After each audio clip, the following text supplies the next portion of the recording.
आषाढी वारीनिमित्त उक्कडगाव येथील वारकऱ्याच्या दिंडीचे आज कनिफनाथ मंदिरातून उत्साहपूर्ण वातावरणात पंढरपूरकडे प्रस्थान झाले।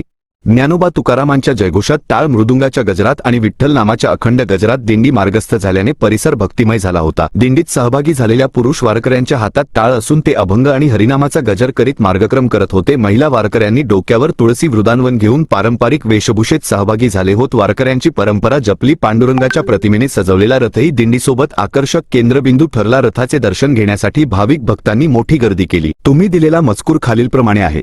दिंडीच्या प्रस्थानावेळी ग्रामस्थ, भाविक आणि विठ्ठल भक्तांनी शुभेच्छा देत त्यांच्यावर पुष्पवृष्टी केली। विठ्ठल रखुमाईच्या जयघोषाने संपूर्ण परिसर दुमदुमून गेला। भक्तिभाव, शिस्तबद्ध दर्शन घडत दिंडी पंढरपूरच्या दिशेने मार्गस्थ झाली। यावेळी उपस्थित गावचे सरपंच नवनाथ मस्के, दिंडी चालक पोपट माने, शिवाजी मस्के, बाळू पाटील, भाऊसाहेब मस्के, जालिंदर तिपुळे, नाथा साठे, अंकुश तिपुळे, कचरू शिंदे, पुष्पा मस्के, वैशाली तिपुळे आदी भाविक भक्त व उक्कडगाव ग्रामस्थ मोठ्या संख्येने उपस्थित होते।